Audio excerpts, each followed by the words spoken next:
sobre artefactos para dar seguimiento a la charla anterior, que es hablar sobre la técnica. Vamos a dedicar unos minutos a artefactos y después entramos a la clasificación, también es, creo, muy importante que médicos, enfermeras, todo aquel personal que estemos relacionados con la atención a pacientes cuyo diagnóstico más frecuente es epilepsia, pues podamos em, manejar la terminología de manera adecuada, ¿no? E irla reflejando en nuestras notas clínicas, e incluso ir capacitando a la gente en esta terminología, porque se manejan a veces términos ya algo, algo atrasados. Los artefactos entonces son cualquier interferencia en la señal de carácter extrínseco al paciente, es decir, en su ambiente, en su entorno inmediato, visible o no visible, o intrínseco al paciente también en cuanto a que sean señales o condiciones biológicas que interfieran la señal. Al final, cualquier interferencia física, electromagnética, mecánica o fisiológica que interfiera la señal y modifique entonces el patrón ondulante del electroencefalograma podría distraernos y generarnos principalmente falsos positivos o distorsionar la señal de manera que no es visible de manera clara y genera más dudas que certezas. Recordemos que el electroencefalograma tiene una sensibilidad que no es del 100%, salvo que esté uno en plena crisis, y que la mayoría de estudios que hacemos son interictales. Entonces, entre más control haya de los artefactos, como un elemento gráfico interferente en la detección de actividad electrográfica epileptiforme real, pues sería mejor. Entonces,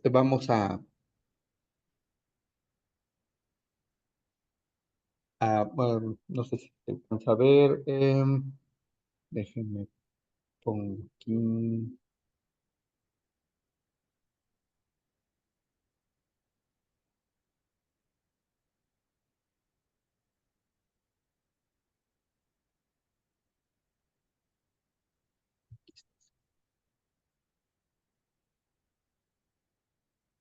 creo que se ve mejor en la bolita roja, ¿verdad? A todos nos ha Ah, pasado sí. y es común que en los registros, la importancia de que eh, nos aseguremos de que el electrodo de señal de electrocardiograma, aunque es de un solo electrodo, al final se toma una referencia que lo puede hacer bipolar al grado que sí se dibuja el complejo QRS, lo hemos visto en nuestros estudios. Por eso la importancia de que en la base de nuestra época esté el EKG y que tenga la señal suficiente como para que podamos contrastar si existen pseudopuntas como estas que se ven aquí. O sea, el pulso puede ser el mismo, el pulso a veces puede ser muy intenso, depende mucho de el sitio donde se pusieron los electrodos, los sitios que más se artefactúan, los sitios que más, los sitios que más se artefactúan con respecto al pulso son las regiones temporales, em, por el pulso de la arteria temporal superficial. Entonces, es muy importante que si se detecta un fenómeno aparente de puntas recurrentes o repetitivas, no perdamos de vista que si está sincrónico con el EKG, podría significar eso, una proyección del pulso y habrá que verificar, sobre todo si está en la región temporal, desplazar hacia adelante o hacia atrás el electrodo sin perder la proporción 10-20 y ver si eso modifica. Este artefacto de pulso también es común en los estudios de muerte cerebral porque prácticamente está en los casos positivos, se hace isoeléctrico, el, el, eh, la generalidad de los canales y pues dejan libre la posibilidad de que se transmita el pulso, pero bueno, eso es algo esperado por el bajísimo voltaje que hay en general en la corteza. Ujú. Eso no hay que perderlo de vista. Perdón, todo este fenómeno de puntas recurrentes, primero hay que ver que no sea un artefacto y que no esté sincrónico con EKG. Luego aquí del lado derecho podemos ver que cuando el paciente hace la función de prensa mandibular, pues se acentúa o se ve una actividad rápida, muy rápida de bajo voltaje, que es la actividad muscular. Hay que tomar en cuenta que hay artefactos que solamente se tienen que reportar porque no es como que uno pueda evitar. Hay pacientes que están ansiosos y tienen la prensa mandibular e inevitablemente hacen eso, pero es anotar. Si el personal técnico está pendiente de lo que pasa, a veces el simple hecho de anotar es suficiente. No todos los artefactos se pueden evitar, como el EKG en el caso de muerte cerebral, por ejemplo, o como esta prensa mandibular en el caso de un paciente ansioso. Hay que tomar en cuenta también la colocación asimétrica de los electrodos en el lado izquierdo de la pantalla. A veces hay un desfase, ¿no?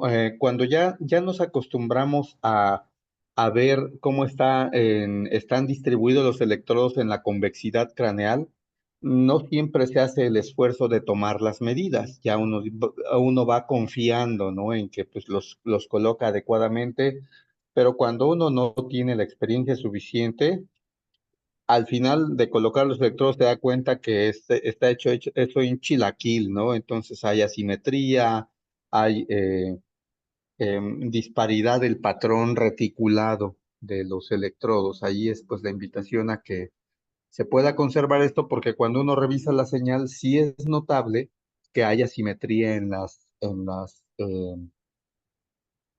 derivaciones. Y por ejemplo aquí sí se puede ver el gradiente antero-posterior, pero en el otro lado no. Ahora, esa asimetría sí podría ser una condición clínica. De ahí la importancia, yo les decía que ustedes son los ojos que le transmiten a mi mente la posibilidad de interpretar. Si esto es resultado de que no se puso el cuidado suficiente y se colocaron los electrodos del hemicráneo derecho, bueno, en este caso es el izquierdo, pues son los impares, del hemicráneo izquierdo desfasados del lugar donde se deben colocar, pues puede ser una falsa asimetría. Así que bueno, es cuestión de siempre verificar pues la simetría, el, la distribución uniforme de los electrodos, aunque no todos, que de hecho todos desde que empezamos tenemos que acostumbrarnos a hacer las mediciones y hacer las verificaciones para evitar este tipo de asimetrías. También existe otro fenómeno que es invisible a los ojos del interpretador y que solamente el técnico puede verificar antes de echar a andar el registro. Lo hemos platicado otras veces, que es la transposición de los grandes cables. ¿Qué significa esto? Que los cables del hemicráneo derecho los colocan en el lado izquierdo del, del cabezal.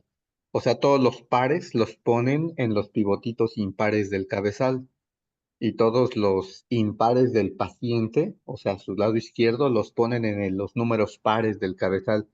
De eso yo no puedo darme cuenta si la señal es adecuada y si al final, pues las ubicaciones son adecuadas, pero es un error común en quien empieza a hacerlo, que entre la prisa y la distracción, confiadamente empiezan a colocar todos los del lado izquierdo y los colocan sin querer en los números pares y lo contrario, ¿no? Ya como lo que falta es rellenar la otra mitad del cabezal, pues se hace ese ejercicio de terminar de rellenar y eso pues puede quedar allí como si ese estudio llega a ser positivo y presenta algún fenómeno de focalidad, pues entonces es un falso positivo o un error de adquisición. Este artefacto de la derecha es el de diaforesis y cualquiera podría interpretar que hay componentes de onda lenta. Aquí, bueno, tiene ciertas características este tipo de trazo como para hacer pensar que es artefactual.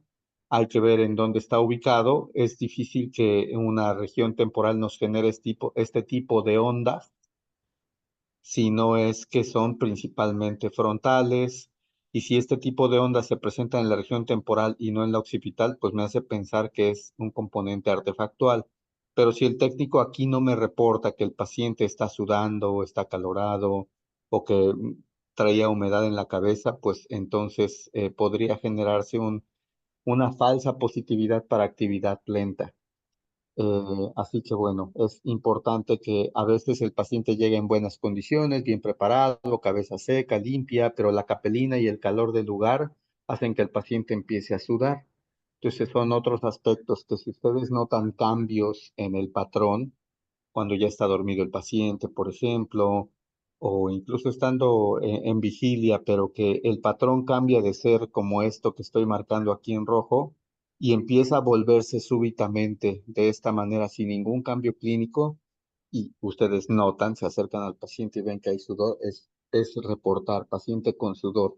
Ahí, ¿qué procedería? Posiblemente pausar el estudio y tratar de aligerar la capelina, si el paciente lo permite, si no se va a agitar para después desconectarse, o tratar de contener con alguna compresa el sudor que pueda estar afectando, porque se empiezan a hacer puentes entre la pasta electroconductora y eso termina por distorsionar la señal. La imagen. Este de la izquierda dice gorra floja, en realidad ese es el jugueteo que puede estar haciendo el electrodo en las partes más superiores de la convexidad craneal.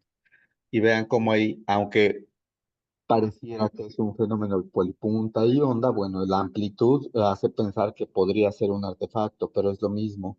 Si quien hace la técnica, si el técnico no hace el apunte de que hay complicaciones de capelina y pausa y después corrige, bueno, eso podría también distraer en cuanto a ser un fenómeno de paroxismo.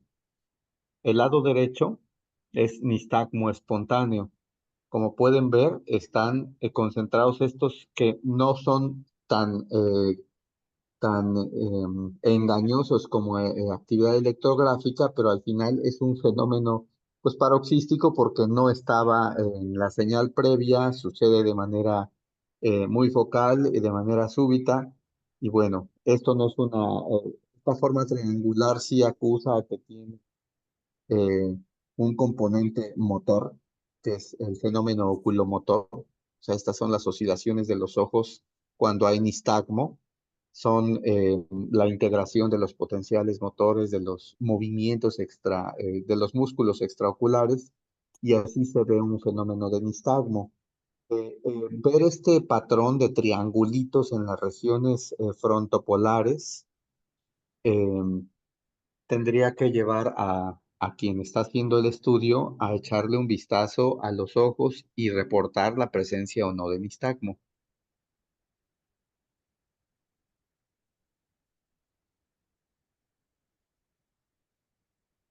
El izquierdo es el cable flojo, como ven son ondas abigarradas y habitualmente afectan canales contiguos, desbordan el canal, por eso es que se ven estas ondas grandes y decapitadas. Y tienen esa característica distinta a cuando es un fenómeno de alto voltaje, o sea, se alcanza a ver la cresta, aunque rebase el espacio del otro canal, se alcanza a ver casi siempre la cresta cuando es una verdadera onda de alto voltaje. Aquí el que se decapiten es porque es tal el error de registro de señal que el equipo automáticamente recorta ese trazo. Pero bueno, registrar este tipo de fenómenos, sobre todo asociados a inquietud del paciente o alguna dificultad o algún electrodo que está mandando recurrentemente ese tipo de señales, pues es cuestión de hacer revisar el cable que puede estar flojo. Cuando está trozado, ni siquiera alcanza a registrar un patrón así fusiforme u ondulado, sino se disparan los vectores y son trazos muy grandotes y parecen grandes escalones. En el lado derecho vemos como em, este patrón lento, que ahí se traduciría como un patrón lento de bajo voltaje, muy lento, de casi un segundo o más, eh, No corresponde en cuanto a la amplitud a un ritmo delta, porque un ritmo delta sí puede ser así de lento, pero nunca con ese voltaje, salvo que sea una encefalopatía. Ahí es muy importante el contexto. Si a mí me hablan de un paciente con encefalopatía o con alteraciones del estado de conciencia, bueno, esto sí podría ser una señal real, pero si me hablan de un paciente normal o que tiene otros canales normales, pues hay que verificar que su patrón respiratorio no se esté transmitiendo. A veces, ¿cuándo pasa esto? Cuando el paciente empieza a estar en somnolencia y son pacientes muy robustos que en su movimiento Ujú. respiratorio también desplazan todo su cuerpo. Es como si se mecieran cuando están teniendo este patrón respiratorio. Entonces es cuestión de acomodar al paciente para ver si ese movimiento intermitente de respiración no está interfiriendo el registro. Y es lo mismo, eso no estaba, el paciente se empieza a quedar quieto, dormido, incluso ronca. Aquí, por ejemplo, no podemos aseverar que está dormido. ¿Por qué no? Porque no hay ondas agudas del vértex presentes, al menos en este pedacito de la época, ¿no? Que sería lo que nos avisaría que ya está dormido.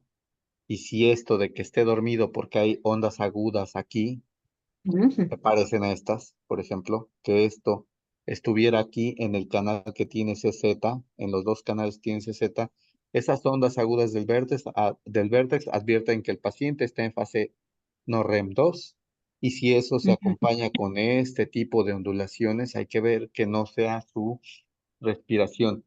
En estudios con más canales, como la polisomnografía, pues de inmediato se traduce porque hay una banda respiratoria que registra directamente esos patrones respiratorios, pero no es nuestro caso.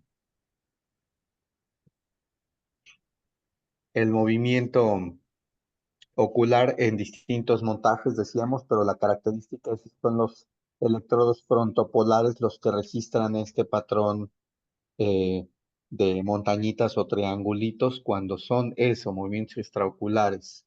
Pero aquí, pues, como podemos ver, es un montaje que es longitudinal y aquí el montaje, mm, todo esto es el hemisferio derecho y luego todo es el hemisferio izquierdo. El lado derecho, es lo que les decía, la poligrafía. Aquí la banda respiratoria está directamente, está abrazando al tórax y entonces es donde podríamos ver la coincidencia de eh, la cúpula de estas ondas de mayor inspiración con este artefacto que mencionábamos antes. Ujú. Pero bueno, nosotros no usamos ni banda respiratoria, ni electromiograma, ni electrooculograma porque no hacemos una polisomnografía.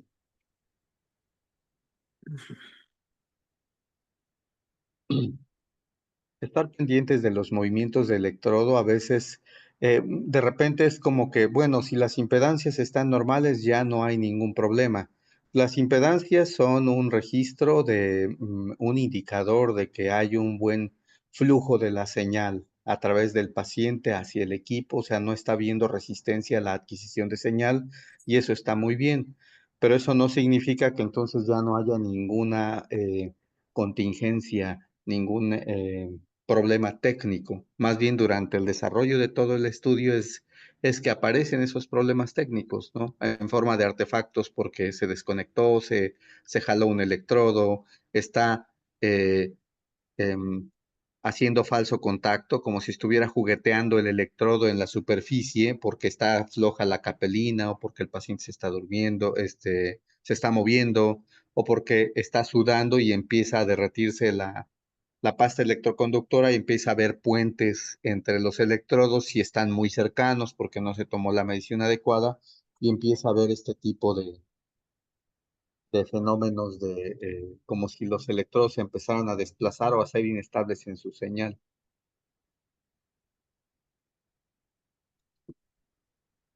Electrodos flojos, vean cómo es que se desfasa la señal y hace montañas grandes con mesetas.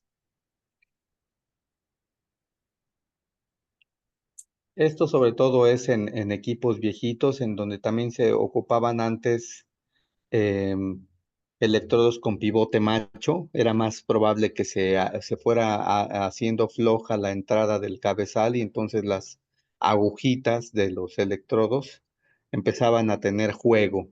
Pero bueno, esto es menos probable en los cabezales actuales.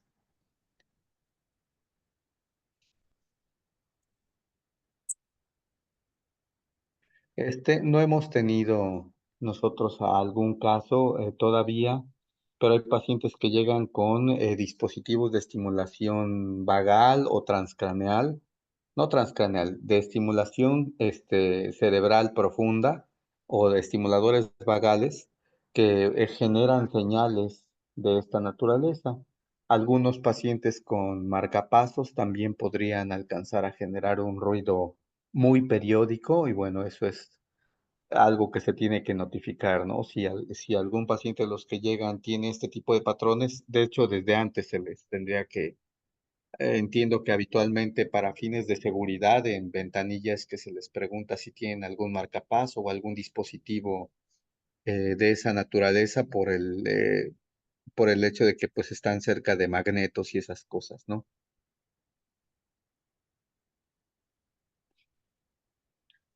Y vean cómo es que la señal se va haciendo muy chiquita a pesar e irregular, a pesar de que en otros canales, pues la señal es nítida, es clarita.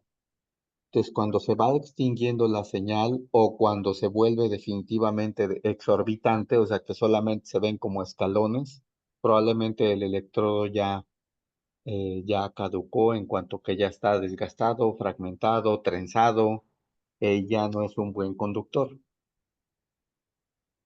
Aquí se ve con más claridad cómo el EKG en una línea eh, perpendicular al plano coincide con las pulsaciones que podrían registrarse en la región temporal.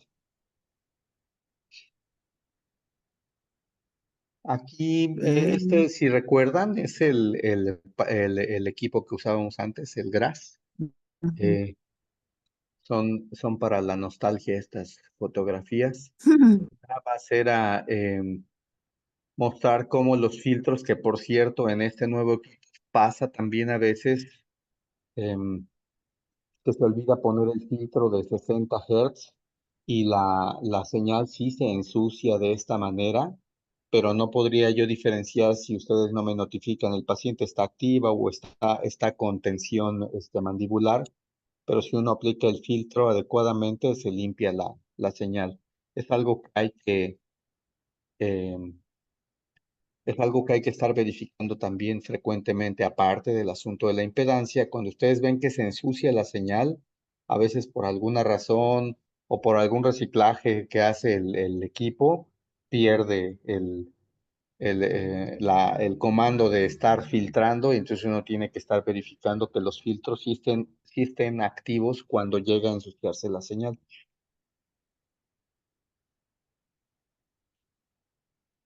Ajá. No. Em, este, pues breve repaso de los artefactos es solamente para recordarnos, hacernos conscientes de que eh, es muy sensible, es muy delicada la señal, es muy tenue la señal que tratamos de obtener de las neuronas de la corteza cerebral y de los núcleos de la subcorteza, y que entonces cualquier fenómeno que pueda interferir desde la fisiología del paciente o alrededor del campo en donde se encuentra el paciente podría llevarnos a una falsa interpretación o a una falsa, pues sí, a un falso hallazgo, ¿no? De actividad anormal. Por eso la importancia de que no dejemos de estar alerta de artefactos, que sepamos cuáles son los momentos, como ahorita ya los dijimos, en los que podría haber artefactos que, insisto, algunos es de reportarse nada más para que uno sepa e interprete distinto o ajuste la interpretación. Y algunos sí se tienen que tratar de controlar, como los artefactos de EKG, como un electrodo que ya se disparó y ya está dando una señal anormal. Y recuerden que eso, pues, se hace la pausa del estudio, se corrige la señal, ya que está corregida, se reanuda, para que no se prolongue el tiempo de registro mientras ustedes hacen pruebas y están verificando que todo esté ya en orden. Eso es sobre asuntos relacionados con artefactos. Em, y el recorrido por la clasificación va a ser de alguna forma rápido. ¿Cómo se sienten ahorita? Si es que están despiertos todavía, ¿cómo Todo se bien, sienten? sí, seguimos despiertos. Sí, doctor, ¿Sí? bien. ¿En vigilia? ¿En Sí, vigilia todo bien, plena doctor. o en Sí, ensoñación? sí. Em, En vigila ¿Algún, plena todavía. ya algunos tienen algunas ondas agudas del vértex por ahí, ¿no? ¿No las sienten? Em, ¿Alguien tiene algún comentario o duda sobre el asunto de los artefactos? ¿A alguien le ha pasado que se le ha ido un artefacto y después ya dicen, oh, bueno, a lo mejor esta información les hace pensar el chispas? Quizá en algún momento me pasó a mí.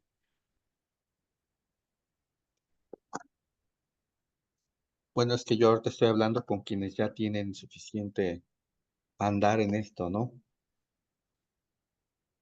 No es que yo las quiera hacer quedar mal con quienes vean esto, si es que alcanzan a verlo, los compañeros los que más recién se han incorporado al equipo, pero algún consejo que quieran darles para el manejo de los artefactos, que no revisen su celular mientras están atendiendo al paciente, que no se salgan de la habitación de registro pensando que mientras el paciente está dormido, pues no pasa nada. Esas simplezas Esas simplezas son las que hacen que el buen técnico no pierda jamás de vista al paciente. Esto de un ojo al gato y otro al garabato no aplica tanto aquí en el sentido de que por seguridad no se le tiene que despegar el ojo al paciente por un lado y por integridad del registro, porque muchas veces es cuando volteamos a ver qué nos llegó al WhatsApp en lo que el paciente está dormidito, que es que se jala un cable y uno no se da cuenta y pues cree que sigue bien el registro y resulta que hay dos o tres canales en isoeléctrico. Entonces, ha pasado y por eso es que mi insistencia es eh, exponerles esto este día, dejarlo aquí grabado, que se comente y ojalá que los demás compañeros tengan esa oportunidad de revisar, ¿no creen? Sí, doctor. De hecho, ahora que tuvimos la capacitación con los ingenieros de Neoncodem, Sí, sucedió que pues, le pedimos a un compañero de los técnicos radiólogos que fuera ajá. nuestro paciente de prueba, pero este compañero Ajá. trae piercings y resultó que, bueno, los artefactos se Oh, notaban más con los piercings que sin los piercings y ahí fue donde nos dimos cuenta también de esta sí, situación un esa poquito. interferencia. Sí, claro. Sí, sí, atraen un campo, ¿no? Y ha de depender del material del que está hecho el piercing como para que se haga algún puente. No sé, usted sabrá más de esto, de si es algún puente magnético o electrostático con los electrodos que pues son bañados en oro, ¿no? Sí, claro, sí, es una diferencia de potencial. Se genera un campo electromagnético entre los piercings, o sea, entre el piercing y los cablecitos, eso, muy sensible con los 60 Hz. Sí, digamos que es de hábitos anticuados nuestro equipo porque no le caen muy bien los piercings, ¿no? Ajá. Pues, Algo así. sí, es una antena realmente, o sea, al final es una Ajá. antena que va a generar la señal de ruido, sí o sí, no hay forma ahí de quitarla. Sí, más que quitar esa interferencia, ¿no? Alejarla del campo. Sí, claro, de hecho, eso lo vimos y en un rato se le quitaron los piercings al compañero y ya, la señal estuvo limpia. ¿Qué tal?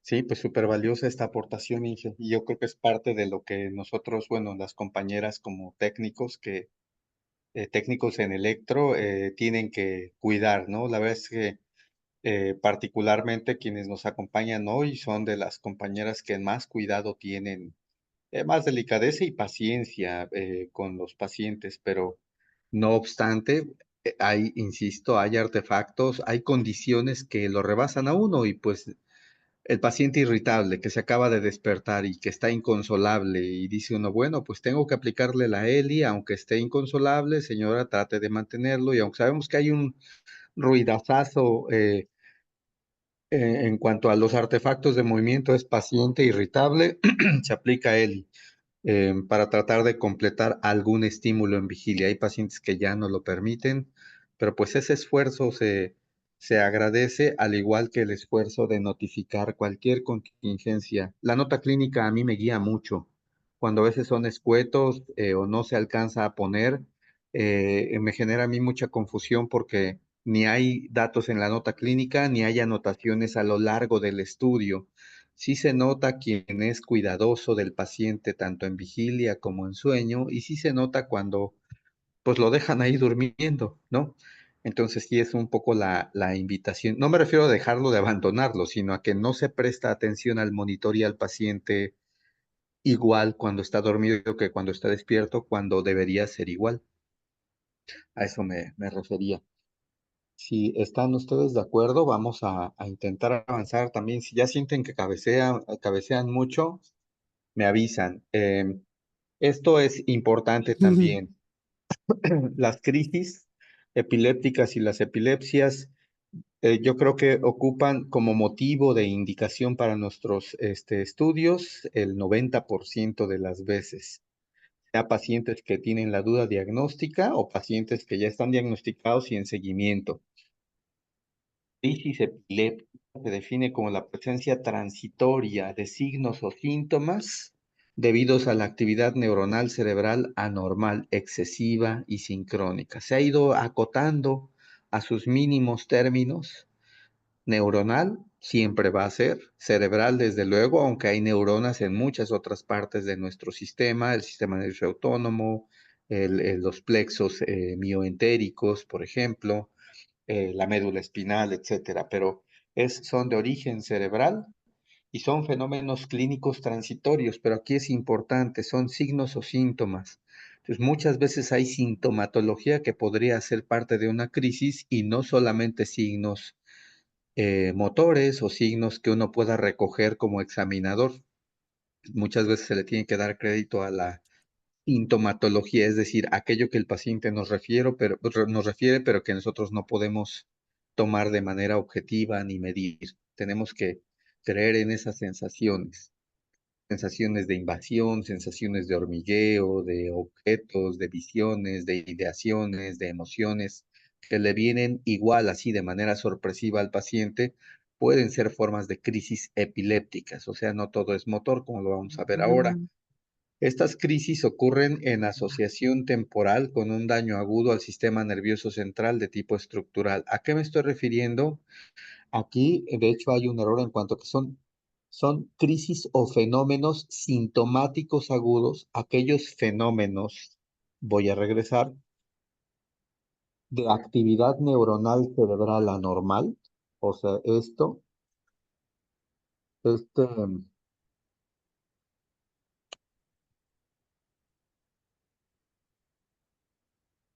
no da tantas opciones ahora esto que nada más confundo, pero bueno.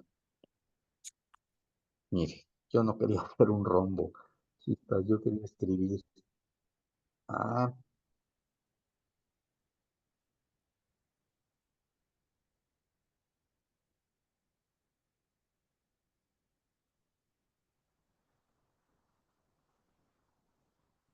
bueno, yo quería hacer un dibujito, nada más un trazo, anotar,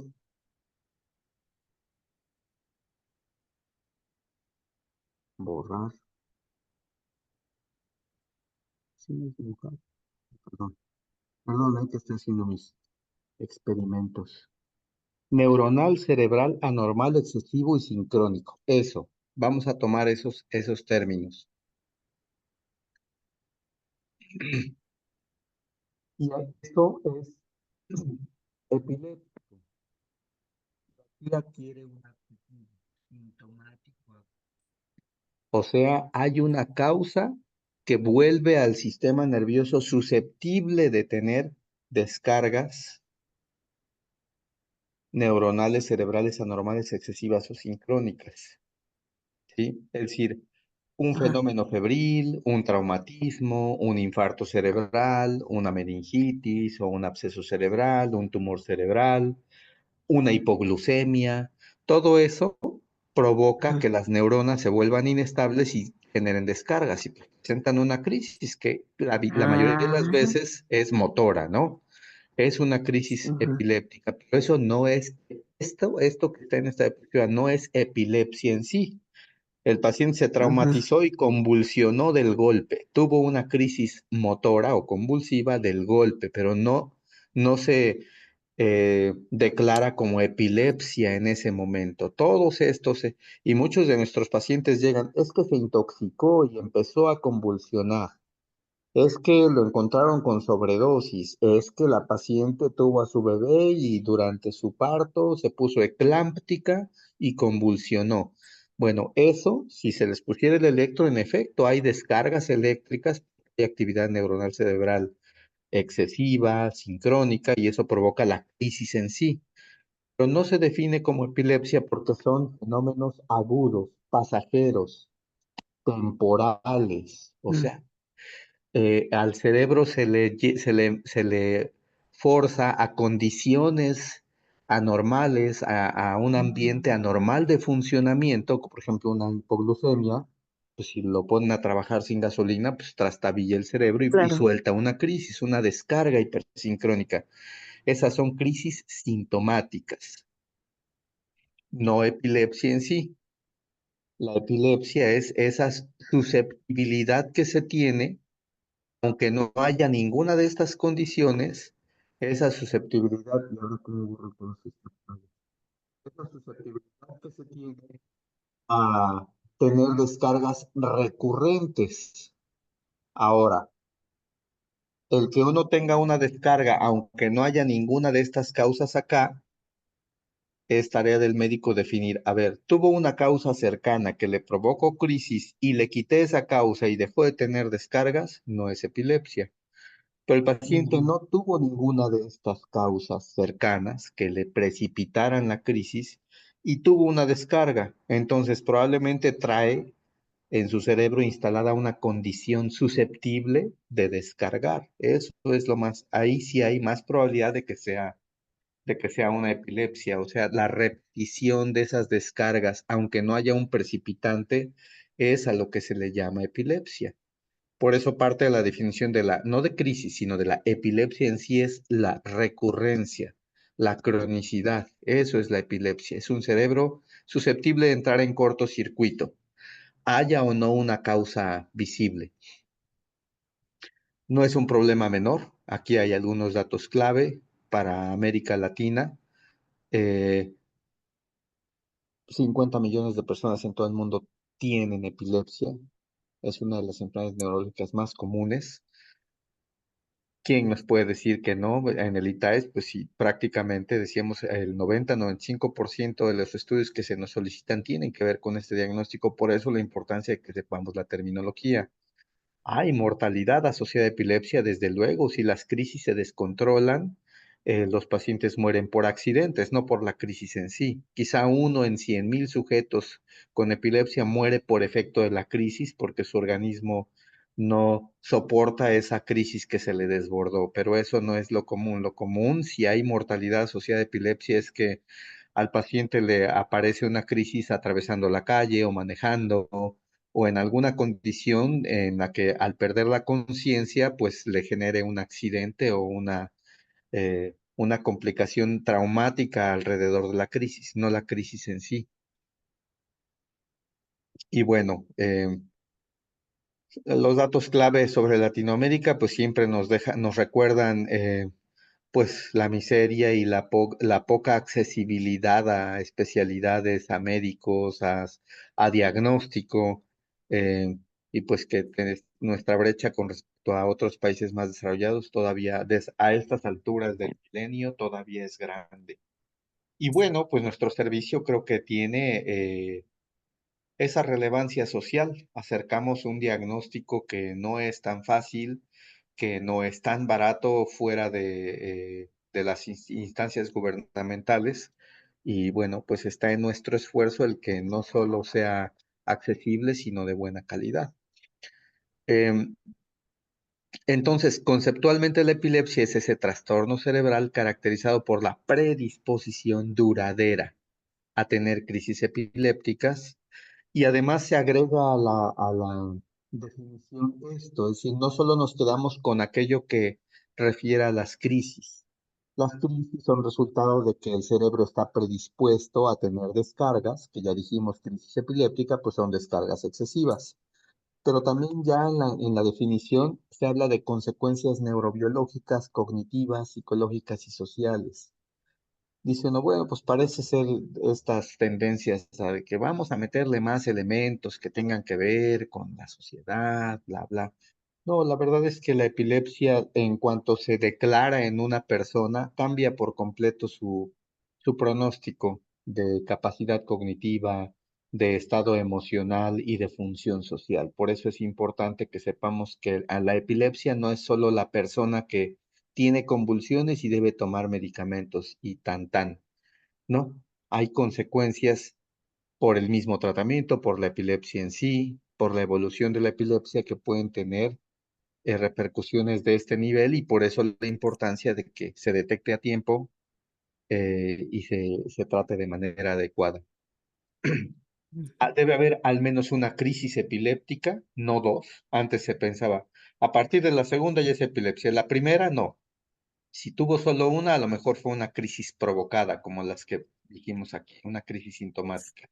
Pero no, una simple crisis, sin que haya habido alrededor un precipitante, puede definirse como epilepsia y más si uno analiza la historia familiar, la historia personal, el neurodesarrollo y ve que hay anomalías allí, lo más probable es que esta sea una epilepsia.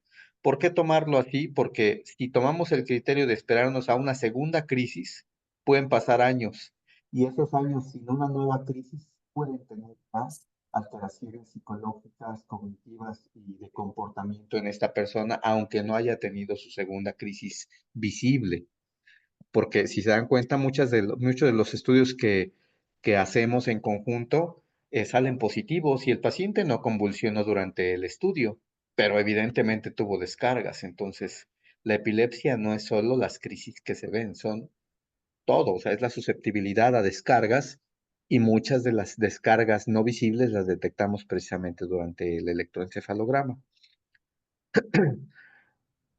En concreto, la presencia de al menos dos crisis no provocadas con más de 24 horas de diferencia en un evento clínico puede ser definido como epilepsia o una crisis no provocada y la probabilidad de crisis futuras.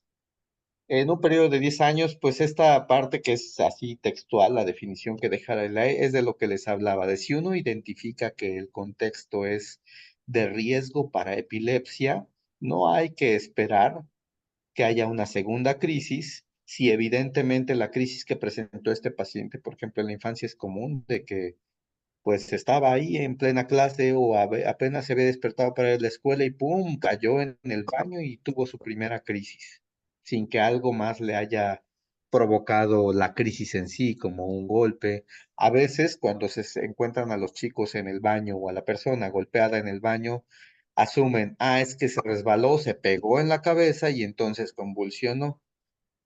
Y bueno, eso puede llegar a confundir, pero suele ser al revés. Entran normales al baño, ¡pum!, les da el ataque y eso hace que pierdan la vertical y se peguen Golpean. con lo que sea. Ujú. El síndrome epiléptico, porque esto también es un concepto en sí, síndrome epiléptico, si recordamos, síndrome significa conjunto de signos y síntomas. Se llama síndrome epiléptico al conjunto de características en un periodo de edad, eso es un fenómeno, son fenómenos muy pediátricos, en un periodo de edad específico con ciertos hallazgos electroencefalográficos predecibles o característicos y cierto tipo de crisis. Entonces, el tipo de crisis, el tipo de hallazgos electroencefalográficos y el grupo de edad es lo que define a un síndrome epiléptico.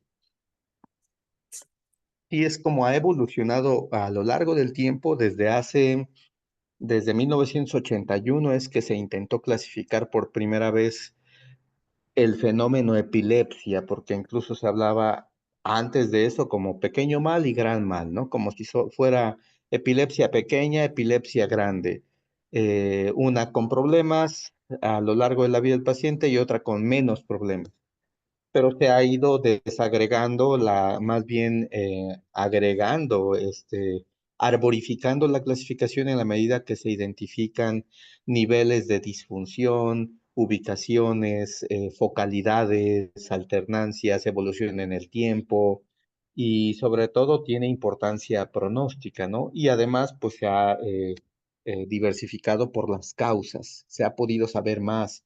Antes se sabía si no eran epilepsias claramente provocadas por un daño o por un defecto cerebral al nacimiento, pues entonces se quedaban como idiopáticas. Es decir, no sabemos por qué, pero el paciente tiene epilepsia, o sea, tiene susceptibilidad a estar descargue y descargue.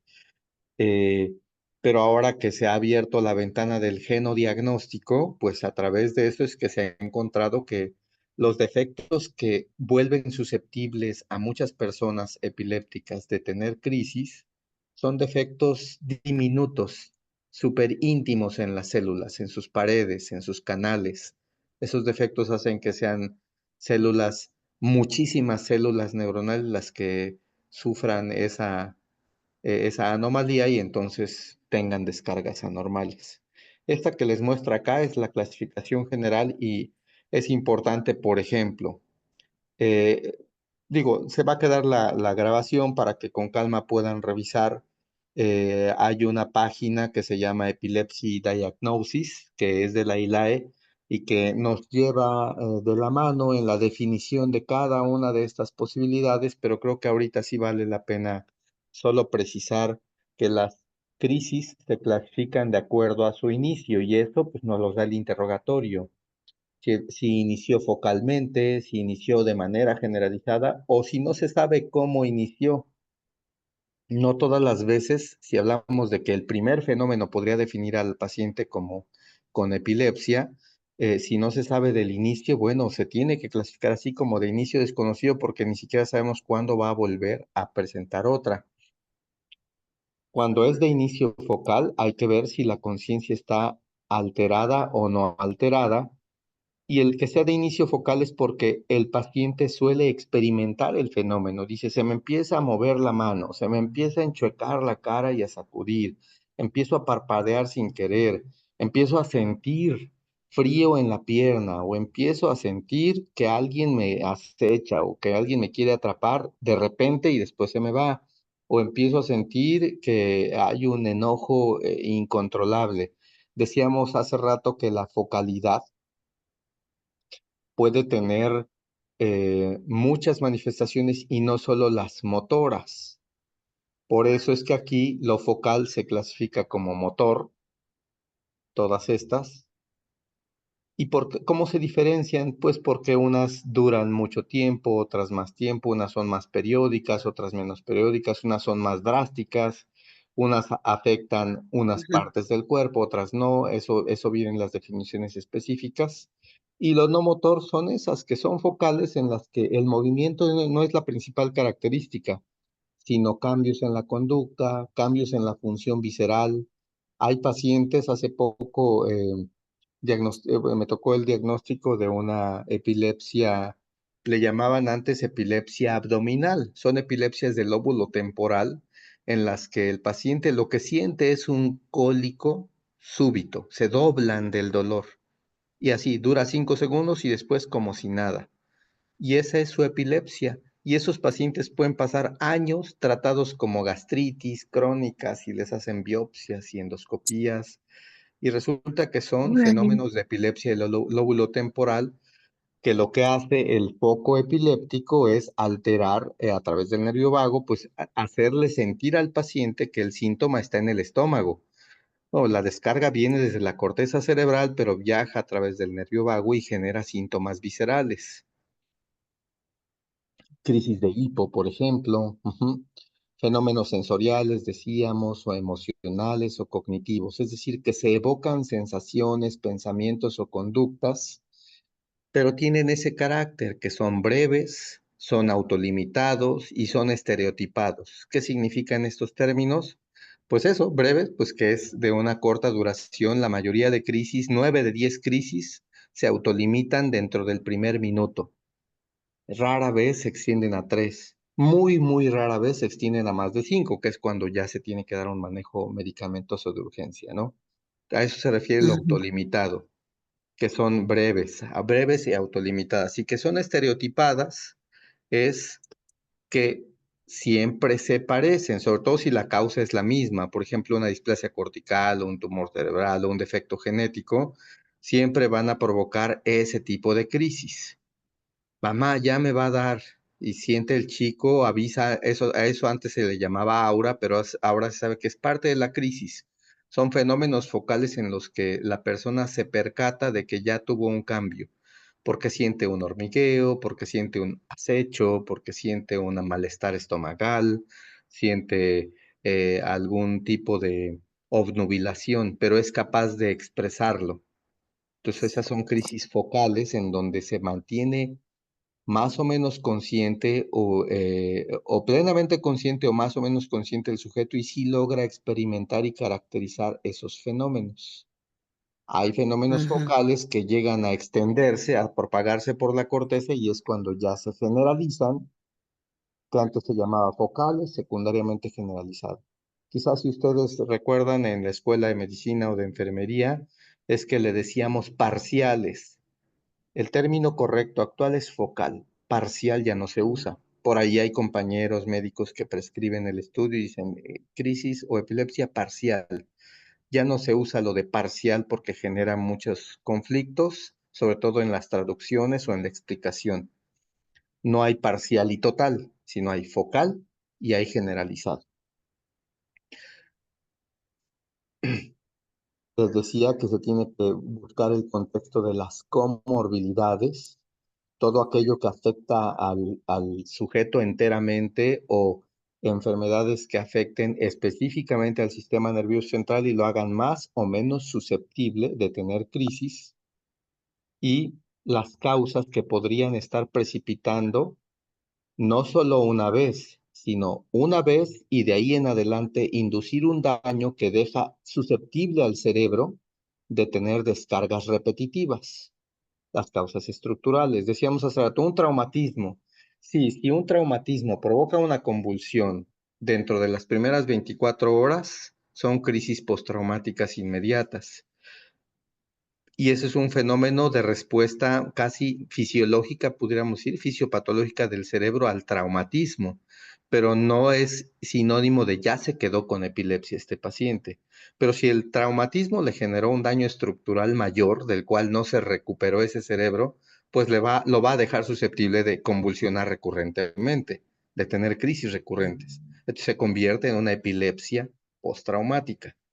Igual decíamos, tiene uno un defecto genético, pues difícilmente se le quita a uno un defecto genético, aunque no estamos tan lejos de que sí se pueda hacer edición genética y terminemos siendo bellezas perfectas e impolutas, pero no por lo pronto. Lo genético sigue siendo algo imborrable en nuestro código y algunos de esos errores genéticos, pues sí nos van a hacer, nos van a generar un cerebro susceptible de tener descargas las infecciones mismas, los metabólicos. Hace rato decía, la hipoglucemia. Bueno, si yo sufrí una hipoglucemia que nunca en mi vida había sufrido, mi cerebro me va a reclamar y voy a convulsionar. Pero resulta que tengo diabetes y uso insulina y no la sé usar y a cada rato ando cayendo en hipoglucemias o tengo un defecto genético que me lleva a hipoglucemias recurrentes. Eso va generando una transformación de mi sistema neuronal y lo deja susceptible de manera recurrente de convertirse en epilepsia. O sea, las formas sintomáticas son eventos, son situaciones, eso, eventuales, fortuitas, que llevaron a un cerebro a tener una crisis como respuesta a ese evento, pero no necesariamente lo vuelven susceptible. Pero si esa interacción con factores infecciosos, traumáticos, metabólicos, es de tal magnitud que modifica ya de manera crónica o perdurable la función eléctrica cerebral y lo vuelve susceptible de descarga, lo deja sentido, vaya, se quedó sentido el cerebro por ese daño, entonces Ajá, tiene la condición de epilepsia. ajá. Ok. Y, bueno, entonces es que la crisis se caracteriza, vemos si es focal, si es generalizada, o no sabemos definirlo, y basados en eso también definiríamos a la epilepsia en sí.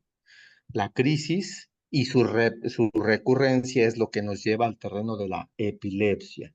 Y en la edad pediátrica tenemos que ver si esas características de la epilepsia, las causas, las comorbilidades como alteraciones del desarrollo u otros fenómenos nos llevan o no a un síndrome epiléptico. Pero no todas las epilepsias caben en un síndrome epiléptico, son principalmente en la edad pediátrica.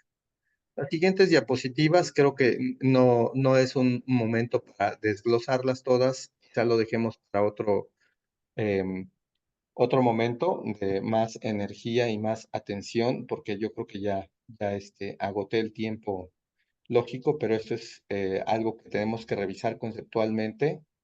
Hice el recorrido aquí para que quede en la grabación. em, y yo creo que para la siguiente sesión sí podríamos darnos el tiempo. Les voy a mostrar nada más este juguete que está en la internet y que es el que vamos a usar para en su momento revisar cada una de las definiciones o las que ustedes alcancen a ver en las solicitudes. Es que, por ejemplo, ausencias. Hay que saber que hay Ujú. edades en las que es imposible epilepsia de ausencias. Hay muchas epilepsias focales que llegan en la solicitud como crisis de ausencia y no son ausencias, son fenómenos focales.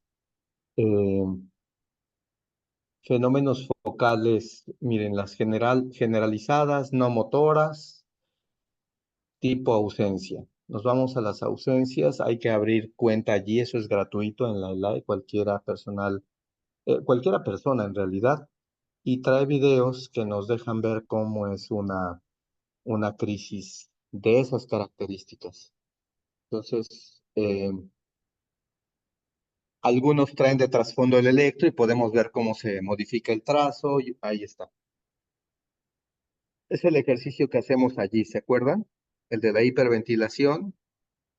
Y Sí, a veces hay pacientes que han presentado las crisis y en pleno estímulo y se puede ver cómo cambia claramente el patrón y así mismo como empieza, así mismo se agota. Pero yo creo que este juguete lo vamos a compartir la siguiente vez para ya no extender la sesión. Em, y, y pues no perdamos la costumbre de tratar de reunirnos, si están ustedes de acuerdo, el primer miércoles de cada mes hasta que agotemos los temas. Si tienen algún otro de interés, en verdad, con todo gusto, em, hay que tratar de hacer academia en el ITAES, porque pues lo merecen nuestros pacientes, ¿no? Que compartamos conocimiento y que tratemos de mantenernos al día con la información. ¿Cómo ven? sí, me parece excelente, doctor. Qué Sí, bueno, doctor. Francis. Sí, Inge, muchas gracias. adecuado. Pues somos los de siempre, ¿no? Ojalá que los demás compañeros, Bere, Jackie, se sumen a la revisión del video. Y bueno, pues por el chat les comparto en breve la liga. Voy a subirlo a la cuenta de YouTube y ahí se queda por cualquier duda que quieran comentar. Y bueno, a ustedes que son quienes más experiencia o tiempo llevan, es a quienes les pediría el apoyo para que los compañeros, este, de menos antigüedad que todavía tuvieran dudas, a veces como que siendo ya adulto y profesionalizado, no siempre se tiene la confianza de decir chispas, no sé, o ayúdame.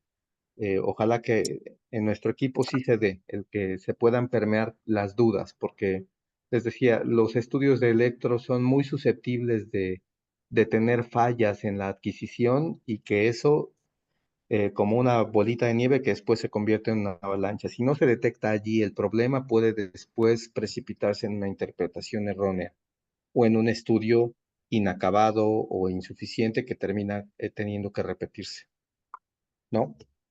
Ujú. Sí, Amigos, les pues agradezco que la se hayan verdad, conectado. sí, Dígame, doctor. Francis. Sí, doctor. Francis. No, pues es que le iba a decir que la verdad yo me siento así como quien bien nueva y le agradezco mucho estos temas porque la verdad sí son muy nutritivos. Sí, sí, Francis, y los que consideren que debamos revisar aquí, con todo gusto.